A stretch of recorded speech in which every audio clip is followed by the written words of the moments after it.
Doctor साहब नमस्कार। बच्चों से संबंधित एक बहुत ही महत्वपूर्ण प्रश्न पूछना चाहते हैं आपसे। समाज के लिए भी बहुत ही ज्यादा जरूरी है।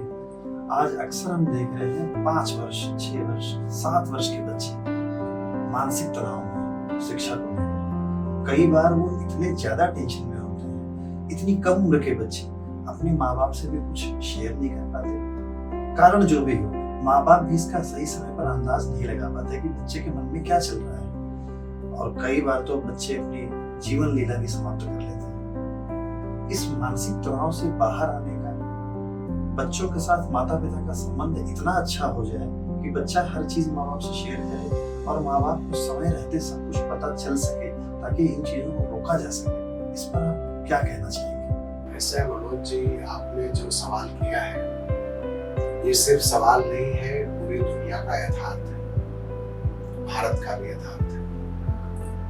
आज मनुष्य हर क्षेत्र में तरक्की कर रहा है। हर व्यक्ति लगभग गरीबी से बाहर आ गया है। भोजन और कपड़े की समस्या तो बिल्कुल नहीं रही है। होगी कहीं आदिवासी क्षेत्रों में, बहुत पिछड़े क्षेत्रों में, बिल्कुल ग्रामीण शायद हो सकता है कहीं कहीं हो।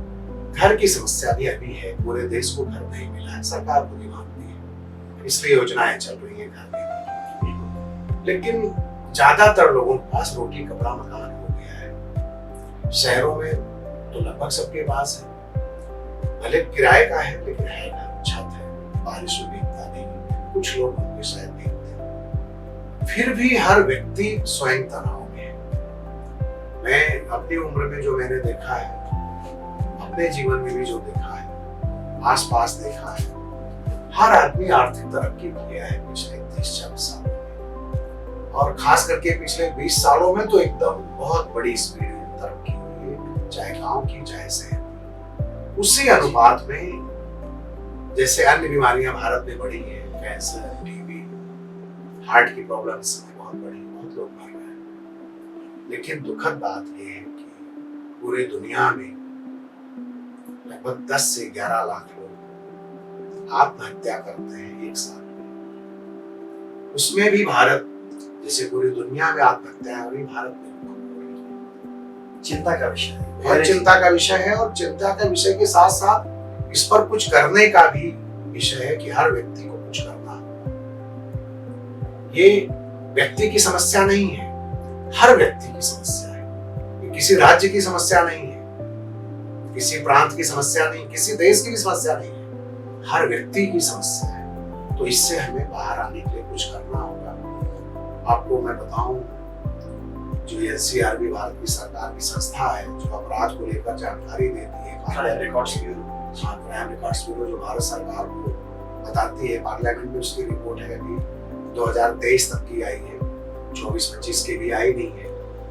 भारत में जहां 2013 में लगभग 8,000 बच्चों ने आत्महत्या की थी पूरे साल में, 2023 में लगभग 14,000 बच्चों ने आत्महत्या की है।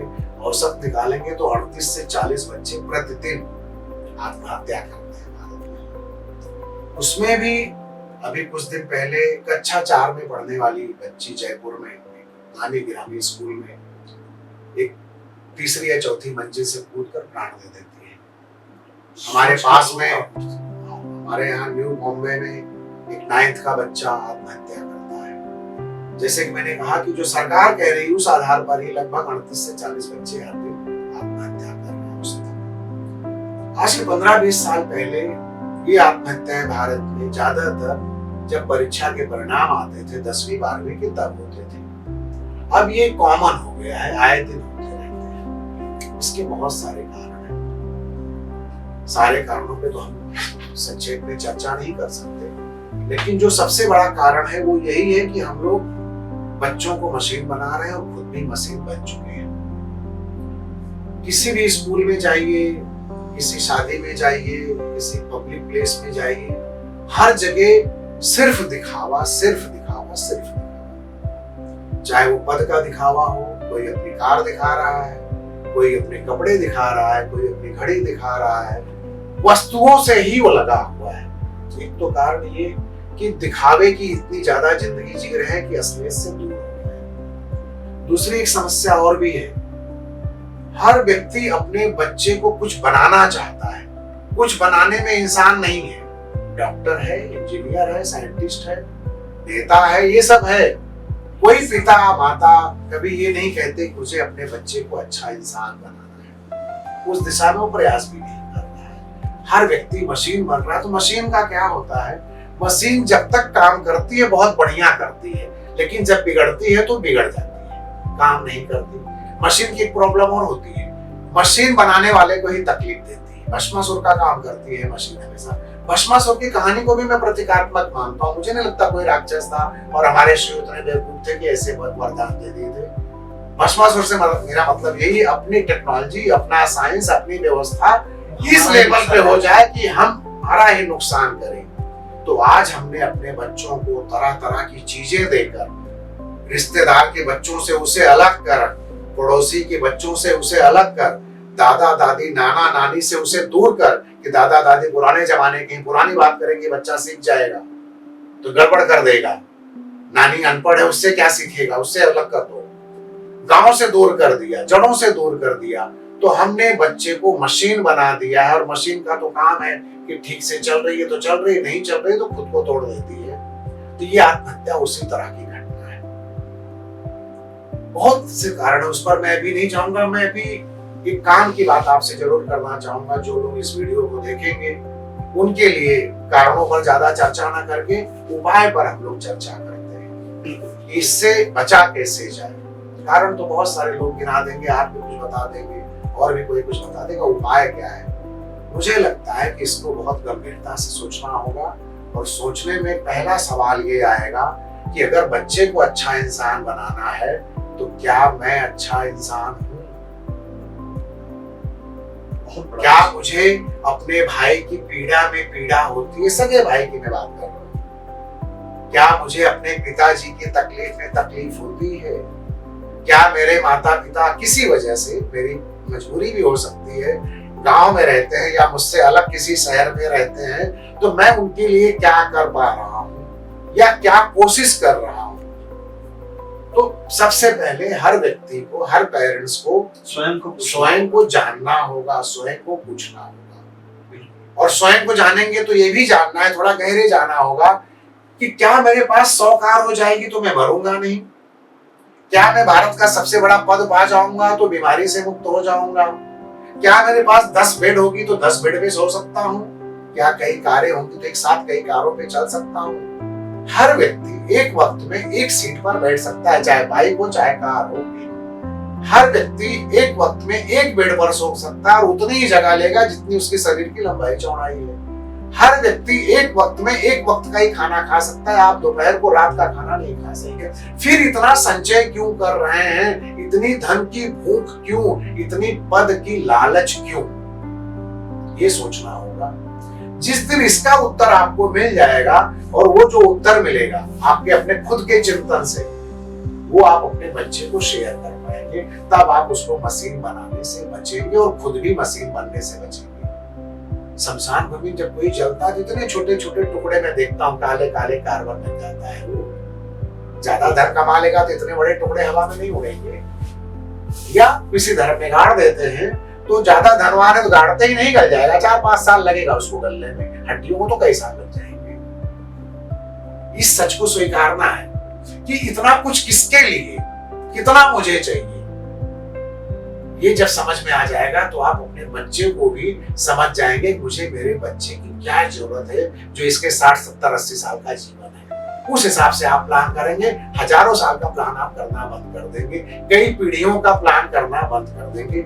दूसरी चीज, एक समस्या और है आजकल शहरों में भी, गांव में भी, चूंकि हर माता पिता पैसा कमा लिया है तो अहंकार है उसके अंदर, मैं पैसा कमा लिया हूं, मेरे पास ये पद है, तो उस अहंकार को अपने बच्चों पर भी झाड़ता है कि बेटा मैंने तुझे इतना महंगा मोबाइल दिया है, बेटा मैंने तुझे इतने महंगे स्कूल, नहीं मेरे पास कितना, ये नहीं, इस बात की धौंस कि मैंने तुम्हारे लिए मैं क्या क्या किया हूँ, तुम्हारे लिए जॉब करता हूँ, तुम्हारे लिए लोगों से बेईमानी करता हूँ, तुम्हारे लिए फ्रॉड करता हूँ, तुम्हारे लिए 12 घंटे जॉब करता हूँ। तो उससे प्रेशर दिया जा रहा है, प्रेशर भी दिया जा रहा है, और वस्तुओं का प्रेशर कि मैंने तुम्हें मोबाइल दिया, मैंने तुम्हें लैपटॉप दिया, मैंने तुम्हें महंगे स्कूल में एडमिशन कराया, मैंने तुम्हें महंगे कपड़े दिए, मैंने तुम्हें महंगा खाना दिया। कोई भी बच्चा, जैसे आपसे अगर मैं पूछूं कि आप अपने मम्मी पापा की यादें बताओ, तो आप 2 यादें अपने मम्मी पापा की बताएंगे। एक यादें वो जहाँ मम्मी पापा आपको बहुत प्यार कर रहे हैं, ऐसी कोई याद आपको आ जाएगी। मेले ले गए थे, स्कूल में एडमिशन कराने गए थे, कोई चीज लाकर दिए थे, मैं बीमार था तो मेरा रात भर सर दबाए थे, ये याद करेंगे। या ठीक इसके उतने ही अनुपात में कब कब मारे थे, कब कब डांटे थे पिताजी या मम्मी जोरदार, वो भी याद रहता है। क्या अर्थ निकला कि बच्चे माता पिता का भाव देखते हैं, सामान का भाव नहीं देखते कि किस भाव का आपने मोबाइल दिया है, किस भाव का लैपटॉप दिया है, किस भाव के स्कूल में डाला है। आपके जीवन की, आपकी भावनाओं को देखते हैं कि मेरे पिता ने बहुत सस्ता ही मोबाइल दिया लेकिन कितने प्रेम से दिया, बहुत महंगा ही मोबाइल दिया लेकिन किसी से भेज दिया, खुद नहीं दिया। तो हर माता पिता को अपने बच्चों के साथ भाव को ध्यान रखना चाहिए, बाजार भाव को ध्यान में रखकर उनके साथ लेन देन नहीं करना चाहिए। इसलिए कि मनुष्य का स्वाभाविक स्वभाव है, वो भाव ही याद रखता है। जैसे आप यहाँ आए हैं, मैं आपको क्या नाश्ता कराऊंगा, किस ऑफिस में बिठाऊंगा, ये आप भूल जाएंगे, लेकिन किस भाव में मिलूंगा ये आप जीवन भर याद रखेंगे। प्रेम से मिला था कि नाराज होकर मिला था या उदासीन था। भाव का महत्व है। तो छोटा बच्चा माता पिता में भाव खोजता है, सामान खोजता है, ठीक है, लेकिन उसमें भी मेन भाव होता है। तो हम लोग अपने बच्चों को भाव प्रधान बनाए। और दूसरी चीज, एक गलती हम आज और भी करते हैं, हम पुराने तरीके से अपने बच्चों को पालना चाहते हैं। मेरे पिताजी ने मेरी पिटाई की थी तो मैं भी बड़ा था, मुझे 10 साल का हुआ तो पहली बार जूता मिला था। ये सब जो हम करते हैं, इससे हमें बचना होगा, आज की परिस्थिति में सुनना होगा। और दूसरी बात, ये सब जब हम सोचते हैं इस तरह की बातें, तो करते क्या है, जैसे ही हमारा बच्चा 5 साल से लेकर 15-16 साल की उम्र का, या 25 साल का भी बच्चा आपका है, 30 साल का भी है, जैसे हमारे बच्चे 30 साल की उम्र के हो गए, तो मैं भी वो गलतियां अभी भी करता हूँ। कभी कभी उनकी बात पूरी होने के पहले मैं समझ जाता हूँ ये क्या बोलना चाहता है, अंदाज लगा लेता हूँ, समझ नहीं जाता हूँ, अंदाज लगा लेता हूँ और अपना ज्ञान देने लगता हूँ। तो बच्चों को सुनना होगा, पूरी बात सुनने के बाद ही हर माता पिता को, कोई भी बच्चा कोई भी बात बोल रहा है, आपको सहनशील बनना होगा, पूरी बात सुननी होगी, फिर निर्णय लेना चाहिए कि क्या इसको सलाह देना, क्या करना है या दंड देना है। सुनने की आदत बढ़ानी होगी। और इस समय माता पिता नहीं, संसार में कोई भी सुनना नहीं चाहता, हर आदमी सिर्फ बोलना चाहता है। यह वजह भी है आत्महत्या के लिए, डिप्रेशन के लिए, कि कोई सुनना ही नहीं चाहता। जो लोग आत्महत्या करने की कोशिश कर रहे हैं, अगर कोई उनकी बात ध्यान से सुन ले, उनके जीवन में कोई आ जाए जो सुनने लगे, उनको आत्महत्या करने से वो बच जाएगा। और जब उसको लगता है मेरा कोई सुन नहीं रहा है, तो उसको लगता है कि मैं अकेला हूँ, मुझे दुनिया से चले जाना चाहिए। तीसरी बात एक और है, जैसे मैंने कहा कि हर बात में हमें बच्चों को सलाह नहीं देना है, उनको कुछ करने के लिए छोड़ना है। जैसे आपने एक शब्द सुना होगा कोच, और एक होता है टीचर। टीचर की क्या खासियत है कि वो परंपरावादी होता है, मैंने जो बोला सही, ऐसे ऐसे कर लेना, कल ये होमवर्क करके ले आना, तुम बहुत पढ़ने में कमजोर हो, ये लड़का बहुत अच्छा है, डायरेक्ट फाइनल सीधा जजमेंट हो जाता है। टीचर हमारे देश में लगभग यही करते हैं, हर देश में करते होंगे मुझे नहीं पता, लेकिन ज्यादातर हम लोग परिणामवादी होते हैं, सीधा परिणाम सुनाते हैं। कोच क्या करता है, कोच खिलाड़ी में कमी ढूंढता है खुद कि इसके अंदर क्या कमी है, और उस कमी को कोच ठीक करता है। तो हर माता पिता को टीचर नहीं बनना चाहिए, कोच बनना चाहिए। आप टीचर बन सकते हैं जबरदस्ती, लेकिन परिणाम यही आएगा, जैसे क्लास में बदमाश बच्चे पहली में भी रहते हैं, 10वीं तक वो बदमाश रह जाता है, टीचर कुछ नहीं कर पाता, लेकिन एक कोच रमाकांत आचरेकर जैसा आएगा जो सचिन तेंदुलकर बना देता है, कोई द्रोण आएगा कोच अर्जुन बना देता है। तो कोच बनना है माता पिता को, टीचर नहीं बनना है। और आजकल के जो नए माता पिता हैं, खास करके इस समय जो नई पीढ़ी है, 30 साल से 40-45 साल के माता पिता, मम्मियां खास करके मैं देखता हूँ, वो घर पर जाते भी बच्चे से ऐसे बात करती है जैसे वो टीचर स्कूल वाली घर पे आ गई है। क्या होमवर्क दिया, तुरंत दिखा, होमवर्क किया कि नहीं किया। तो वो बच्चा स्कूल छोड़ ही नहीं पाता, घर में भी उसका स्कूल चल रहा है, बच्चा उस इमोशंस को मिस करता है और स्कूल उसके घर तक पहुंच जा रहा है। तो माता पिता को टीचर नहीं कोच बनना चाहिए। दूसरी बात, हर माता पिता चाहता है कि मेरा बच्चा अनुशासन में रहे, मोबाइल ना देखे, टाइम से सो जाए। खुद मोबाइल देख रहे हैं, बच्चा वह देख रहा खुद हमें आज टीवी देखकर जाग रहे हैं, खुद संडे के दिन भाई 6 बजे उठते हो, 7 बजे उठते हो, संडे के दिन 10 बजे उठने से कौन सा फायदा है? कोई डॉक्टर बता दे, कोई मनोवैज्ञानिक बता दे, आलस ही आप कर रहे हैं ना। बच्चे को प्रेरित कर रहे हैं कि महीने में 4 दिन तू भी ऐसे ही कर। महीने में 4 दिन करेगा, साल का 48 दिन हो गया। छुट्टियां पकड़ दो, भारत में इतनी छुट्टियां हैं स्कूलों में कि लगभग आधा साल तो यही करेगा, 10 बजे तक सोएगा और आधे साल में 6 बजे उठेगा। मुझे लगता है ये हर घर की कहानी है, हमारे भी घर में ऐसा होता हर घर की है। छुट्टी का दिन है तो 7:30-8 बजे के बाद उठेंगे। एक छुट्टी, आपने छुट्टी का दिन कहा, लेकिन साल में कितने दिन है? वो साल में संडे ही हो गया 52, और जो छुट्टियां हैं तो आधा साल तो उसका इसी में चला गया कि 10 बजे उठ रहा है वो, और आप बोल रहे हैं कि हर दिन सुबह उठ के स्कूल जाए। आधे साल तो आप खुद ही उसके साथ सोए रहे। तो जो अनुशासन आप अपने बच्चे से चाहते हैं, मोबाइल कम देखे, रील कम देखे, माता पिता का ध्यान रखें। आप अपने माता पिता का ध्यान रखिए, दादा दादी का ध्यान करते हुए आपको देखेगा, नाना नानी का ध्यान करते देखेगा, आपका करेगा। जो अनुशासन आप बच्चे से चाहते हैं वो आप खुद करेंगे। एक तो ये, दूसरा एक समस्या और आजकल आई है, खास करके लड़कियों को लेकर, लड़कों को लेकर उतना नहीं, लड़कियों को लेकर माता पिता का विश्वास कम होता है। अब थोड़ा कुछ ज्यादा बढ़ गया है कि उसको हम विश्वास नहीं करते, उसको सबकी नजर से देखते हैं। लेट आई, कहाँ थी, कैसे थी, कहाँ था, और ये उसे पता चल जाता है माता पिता के हाव भाव से। और उसी दौर में कोई बेवकूफ टाइप का लड़का जो उसके 24 घंटे आसपास घूम रहा है, गली में, बिल्डिंग में, यहाँ वहां, उसके प्रति वो आकर्षित हो जाती है उस उम्र में। इसलिए कि जो उसके ऊपर विश्वास कर रहा है उसको लगता है कि यही मेरा ध्यान रख रहा है, जबकि वो विश्वास नहीं कर रहा है। वो जो लड़का उसके जीवन में है वो भी आकर्षित है विषम, लेकिन कोई प्रेम नहीं है यहाँ, इसका कोई प्रेम नहीं है। लेकिन चूंकि घर में माता पिता विश्वास में नहीं लेते, सबकी निगाह से देखते हैं, तो बाहर के लोगों पर वो विश्वास करने लगती है। लड़के भी करते हैं ऐसा, लड़कियों में ज्यादा है। तो हर माता पिता को ये रिस्क लेना पड़ेगा, कोई चारा ही नहीं है। मैं रिस्क शब्द प्रयोग कर रहा हूँ या विश्वास जो कहिए, जो भी कहिए। कदाचित ऐसा तो नहीं कि माता पिता असुरक्षा की भावना से ऐसा सुरक्षा, अगर आप खुद ही असुरक्षित महसूस कर रहे हैं तो बच्चे में विश्वास कहाँ से लाएंगे? वही तो मैं कह रहा हूँ कि आपको विश्वास जगाना होगा, रिस्क लेना होगा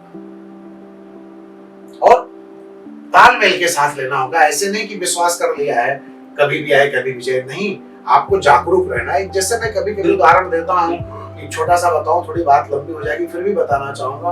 हम लोग 3 तरह के पेड़ देखते हैं बाहर के देश में। एक जंगल के पेड़ होते हैं, जंगल में कोई नियम कानून नहीं, कोई पेड़ कहीं जा रहा है, बड़ा पेड़ छोटे को दबा रहा है, छोटा दबा दबा रह जा रहा है।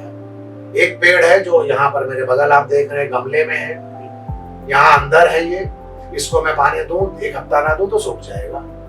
आज ही ज्यादा पानी दूं तो तब भी सूख जाएगा, कम दूं तब भी सूख जाएगा। इसको मैं यहाँ से उठा के कहीं भी ले जा सकता हूँ, ये कहीं से जुड़ा उड़ा नहीं है। एक पेड़ है जो बाहर ग्राउंड में है स्कूल के, जो जमीन के अंदर है।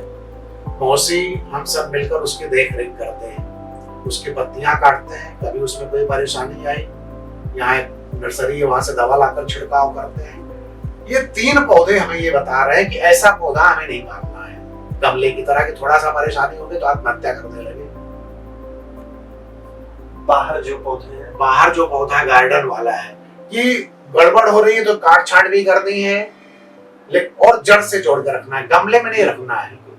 उसको कोई उठा के नहीं ले जाए। जड़ यानी कौन? घर के दादा दादी, नाना नानी, मामा, चाचा, मौसा, ये सब जड़ें हैं। संयुक्त परिवार में जो जड़ें थी उससे आज भी आप जोड़ सकते हैं। मैं नहीं कह रहा हूँ कि सारे लोग मिलकर एक फ्लैट में रहें, संभव नहीं है, अलग अलग रहें। अब तो टेक्नोलॉजी है, सामंजस्य मिलता है। बच्चों को भी इन लोगों से बात करवाएं कि मेरे दादाजी हैं, मेरे मौसा हैं, मेरे फूफा हैं, मेरे जीजा हैं, मेरे अंकल हैं, मेरा चचेरा भाई है। सगे भाई से लोग बात नहीं कर रहे, तो इसलिए हमें क्या करना होगा कि बच्चों पर विश्वास दिखाना होगा। और दूसरी एक बहुत महत्वपूर्ण बात है, हम रिजल्ट ओरिएंटेड लोग हैं। बच्चे को कितना नंबर मिला इस पर ध्यान देते हैं। फर्स्ट आया, सेकंड आया, थर्ड आया, 90 आया, 80 आया, क्या सीखा या नहीं जानना चाहिए? सीखने से ज्यादा महत्वपूर्ण है क्या कोशिश की। सीखने से ज्यादा महत्वपूर्ण है कोशिश। हम बच्चे में ये देखना चाहिए कि मेरा बच्चा कोशिश कितना करता है। कोशिश बहुत कर रहा है, नंबर कम आ रहा है, नहीं चिंता करनी चाहिए, बच्चे पर विश्वास करना चाहिए, ये कोशिश तो पूरी कर रहा है, ये इतने लायक है, स्वीकार लेना चाहिए कि किसी और फील्ड में वो कोशिश करेगा, इससे अच्छा करेगा। हमारा फोकस रिजल्ट पर नहीं, कोशिश पर होना चाहिए। हर माता पिता का अपने बच्चे के प्रति कोशिश को महत्व देंगे, रिजल्ट को नहीं, तो बच्चे का हो सकता है रिजल्ट भी बदल जाए। और टीचर भी ये गलती करते हैं हमारे देश में टीचर भी ये गलती करते हैं कि बच्चे की कोशिश को नहीं देखते, उसका रिजल्ट देखते हैं। जिन बच्चों का रिजल्ट अच्छा, ये अच्छा बच्चा है, जिसका रिजल्ट अच्छा नहीं, ये बच्चा बेकार है। कोशिश को महत्व दीजिए और जीवन के हर क्षेत्र में ये करना होगा हर व्यक्ति को। और सबसे आखिरी बात, जैसे आप स्वतंत्रता चाहते हैं और उसमें खुश होते हैं, आपका बच्चा भी स्वतंत्रता चाहता है, उसी में खुश होता है। एक उदाहरण दूं मैं छोटा सा, उसके बाद हम लोग अपनी बात को खत्म करेंगे। स्कूल में 9 पीरियड चलता है, 35 मिनट का, कोई 30 मिनट का। बीच में एक ऐसा वक्त आता है क्लास में, किसी भी कॉलेज में, आप भी स्कूल में पढ़ाई किए, कॉलेज में किए, 1.5-2 मिनट का, जब कोई टीचर नहीं होता, उसी समय बच्चे सबसे ज्यादा खुश होते हैं। पूरे स्कूल में स्वतंत्र महसूस कितना भी अच्छा टीचर आ जाए, कितना भी अच्छा पढ़ाए, और कितना भी खराब टीचर आ जाए, कितना भी खराब पढ़ाए, लेकिन जो पीरियड चेंज होता है एक लेक्चर से दूसरा लेक्चर, उसके बीच में जो 1-1.5 मिनट का टाइम लगता है, ज्यादातर बच्चे, अधिकतर की मैं बात कर रहा हूँ, उसी समय खुश होते हैं। क्यों? स्वतंत्र होते हैं। उस समय कोई शिक्षक स्वतंत्रता हमारा स्वभाव है कि हम प्रसन्न होंगे। तो ये जो मैंने 7 पॉइंट्स बताए, मुझे लगता है हर पेरेंट्स को इस पर बहुत गंभीरता से विचार करना चाहिए और कोशिश भी करनी चाहिए। और मैं दावे से कह सकता हूँ, जो लोग इस वीडियो को देख रहे हैं, जो इस बात को सुन रहे हैं, समझ रहे हैं, एक बार में ना समझ में आए तो फिर से वीडियो देखिए। आप इसका प्रयोग 15 दिन करिए, रिजल्ट ना आए तो आप आकर मुझसे बहस कर सकते हैं, मुझे आप अपना सलाह दे सकते हैं। लेकिन मुझे पूरा यकीन है कि ये 7 पॉइंट पर अगर हम काम करें तो समाज भी बदलेगा, बच्चा तो हमारा बदलेगा ही। और जो मूल समस्या जिस पर हम चर्चा की शुरुआत की कि हम बच्चों को नहीं समझ रहे हैं, उसकी शिकायत है, मेरी मम्मी पापा मेरी फीस तो भरते हैं, मुझे सामान तो देते हैं, मुझे प्यार नहीं करते। बच्चे, माता पिता को भी लग रहा है मेरा बेटा सब कुछ करता है, मेरा ख्याल नहीं रखता। सबको लग रहा है कि सब कुछ सब घर में हो रहा है, लेकिन कोई किसी का ख्याल नहीं रख रहा है। किसी घर में 4-5 मेंबर है, आज की तारीख की बात बता रहा हूँ, 99% परिवारों में हर व्यक्ति की एक ही शिकायत है। अपने यहाँ सीने पे हाथ रख के हर व्यक्ति यही कहेगा, मैं सबके लिए कर रहा हूँ, मेरे लिए कोई कुछ नहीं कर रहा है। हर व्यक्ति यही समझ रहा है, जबकि सब सबके लिए कर रहे हैं। यही दूसरे से तालमेल बना लें, स्वीकार लें, तो वही जो कष्ट है, जो दुख का कारण है, जो डिप्रेशन का कारण है, वो आनंद का कारण बन सकता है। नमस्कार।